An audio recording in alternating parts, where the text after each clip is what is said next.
اسماعیلی مسلمان کون ہیں اور وہ دنیا کے کن خطوں میں آباد ہیں اور وہ کس طرح سے اسماعیلی کہلائے؟ اسماعیلی مسلمان دراصل ثقافت طرز زندگی رکھنے والی ایک جماعت ہے جو پوری دنیا میں 25 سے زائد ممالک میں رہتی ہے۔ یہ جماعت ایک 1400 سال شیعہ اقدار کی روایت پر بنائی گئی جو انسان کی ترقی کے لیے علم کی تلاش کا اظہار کرتی ہے۔ اس کے علاوہ انہوں نے اتفاق کو اپناتے ہوئے امن اور تفہیم کے ذریعے ایک دوسرے کے مددگار بنے اور اپنی زندگی کی بہتری میں کردار ادا کیا۔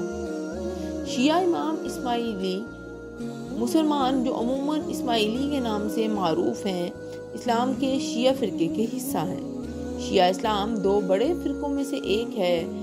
اسماعیلی مسلمان دنیا کے 25 ممالک میں رہتے ہیں، خصوصاً سینٹرل اینڈ ساؤتھ ایشیا، افریقہ، مشرق وسطیٰ، یورپ، شمالی امریکہ اور آسٹریلیا۔ تقریباً 12 سے 15 ملین تعداد اسماعیلی مسلمانوں کی ہے اور اسماعیلی مسلمان ٹرانس نیشنل جماعت ہے جو وہاں رہتے ہیں جہاں کے شہری ہیں۔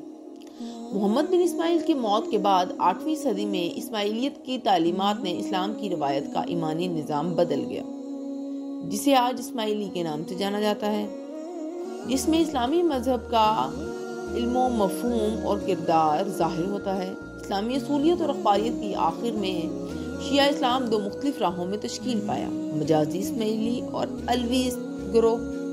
الوی گروہ جو راہ اور خدا کی خصوصیت پر توجہ دیتا ہے، ساتھ ہی وقت کے امام کی تظہیر کو ظاہر کرتے ہیں، جو باطنی حقیقت اور سمجھنے کے قابل معقول الہی حقیقت کی تظہیر کا نمائندہ ہوتے ہیں۔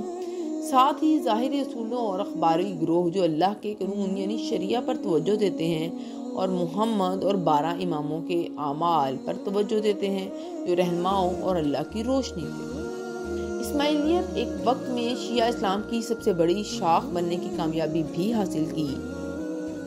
اسماعیلی مسلمانوں کا ایمان ہے کہ خدا ایک ہے، جیسا کہ ساتھ ہی رسول اللہ کے بعد اللہ کے آخری نبی اور پیغمبر جو تمام شریعت لے کر آئے آخری نبی اور خدا کے رسول ہیں۔ اسماعیلی اور الوی گروہ دونوں ہی پہلے 6 اماموں کو مانتے ہیں، جبکہ اسماعیلی شیعہ حضرت اسماعیل بن جعفر کے 7ویں امام قبول کرتے ہیں۔ اپنے 1400 سالہ تاریخ کے دوران اسماعیلیوں کو زندہ وراثی امام کے نیچے چلایا گیا ہے۔ وہ پیغمبر محمد صلی اللہ علیہ وسلم کے عزیز بھتیجے حضرت علی اور ان کی نسل میں سے ہیں۔ وقت کے چند عرصہ کے بعد شیعہ تقسیم ہو گئے۔ اسماعیلی امام کے ایمانداروں نے امام جعفر صادق کے بڑے بیٹے اسماعیل کو تسلیم کیا، جسے وہ اپنے نام کے ساتھ منسلک کرتے ہیں۔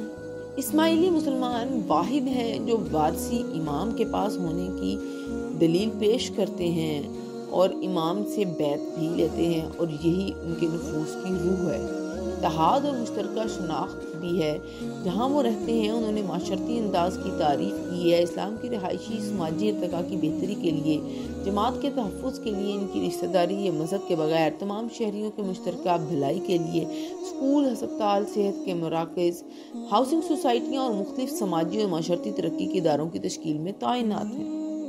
1957 میں افسرانی کور کے دوران اپنے دفتر منتقل ہونے کے بعد انہوں نے اپنے دادا سر سلطان محمد شاہ آغا خان تیسری کرپشن لیگ کے دوران اپنے دورانیہ کے لیے پیش کردہ بین الاقوامی کردار کو دنیا کے قومی ریاستوں کے دنیا میں ایک خالص سیاسی نظام قائم کیا۔ اسماعیلیت کے دوران اس پریکٹس کو جاری رکھا اور امام کی پیروی، ان کی تاریخ، روایات اور وقت کی ضرورتوں کے مطابق ان اماموں نے اپنے پیروں کے لیے ہدایتی اور اصول اجاگر کیے۔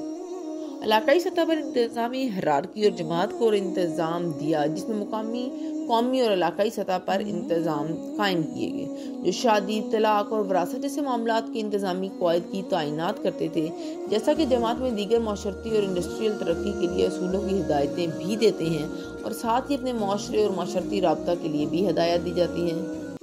انہی ہدایات کے تحت دنیا کے دوسرے علاقوں میں استعمال ہونے والی ایجنسیز بھی بنائی گئیں۔ اپنے تمام تر تنظیمی اور انتظامات کے باوجود بھی وہ فرقہ جس کا اعتقاد کفر تک پہنچے ازروع شریعت، یہ فرقہ مرتد ہے۔ اسماعیلیہ فرقہ یہ کہتا ہے کہ وضو کی ضرورت نہیں، دل کی صفائی ہونی چاہیے، جبکہ حکم خداوندی ہے کہ نماز کے لیے وضو ضروری ہے۔ اسی طرح انہوں نے دین میں بہت سی بدعات ایجاد کی ہوئی ہیں۔ اسماعیلی فرقہ آغا خانی کے نام سے بھی مشہور ہے. جیسا کہ نماز میں قبلہ رو کھڑا ہونا ضروری ہے، حکم خداوندی ہے جس جگہ بھی ہو تم اپنے کعبہ شریف کی جانب منہ کر لو. جبکہ یہ فرقہ کہتا ہے ہمارے مذہب میں 5 وقت نماز نہیں. اسی طرح اس فرقے کا یہ بھی ماننا ہے کہ روزہ اصل میں کان، آنکھ اور زبان کا ہوتا ہے، کھانے پینے سے روزہ نہیں ٹوٹتا. اور ان کا اپنے امام کے بارے میں یہ بھی کہنا ہے کہ حج ادا کرنے کی بجائے ہمارے امام کا دیدار کافی ہے. حج ہمارے لیے فرض نہیں، اس لیے کہ زمین پر خدا کا روح صرف حاضر امام ہے. استغفر اللہ. اسی طرح یہ فرقہ زکوٰۃ کی بجائے اپنی آمدنی میں سے 2 آنا فی روپیہ کے حساب سے فرض سمجھ کر جماعت خانوں میں دے دیتے ہیں، جس سے ان کے مطابق زکوٰۃ ادا ہو جاتی ہے. گناہوں کی معافی صرف امام کی طاقت میں ہے، یہ سراسر کفر ہے، کیونکہ گناہوں کی معافی صرف اللہ تعالیٰ کی طاقت ہے، جو کہ اللہ تعالیٰ غفور و رحیم ہے. معافی مخلوق کے بس میں نہیں. دوسرے فرقوں کی طرح شیعہ کا یہ فرقہ بھی سرزمین عراق میں پروان چڑھا، اور دیگر فرقوں کی طرح جب وہاں تختہ دمشق ظلم و ستم بنا، انہیں فارس و خراسان اور دیگر اسلامی ممالک، ہندوستان، ترکمانستان کی طرف بھاگنا پڑا.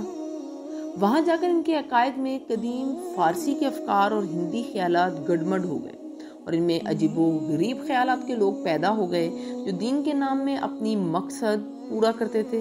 یہی وجہ ہے متعدد فرقے اسماعیلیہ کے نام سے موسوم ہو گئے، اور بعض امور کے اندر محدود رہے، اور بعض اسلام سے نکل گئے اور اسلام کو ترک کر کے ایسے کاموں میں پڑ گئے جو کہ اسلام سے کوئی تعلق نہیں. آپ کو ہماری یہ ویڈیو کیسی لگی کامنٹ باکس میں ضرور بتائیے. ہماری ویڈیو کو لائک کیجیے، شیئر کیجیے، ہمارے چینل کو سبسکرائب کیجیے اور بیل آئیکن کو دبانا نہ بھولیے تاکہ آنے والی ہر ویڈیو کا نوٹیفیکیشن آپ کو ملتا رہے.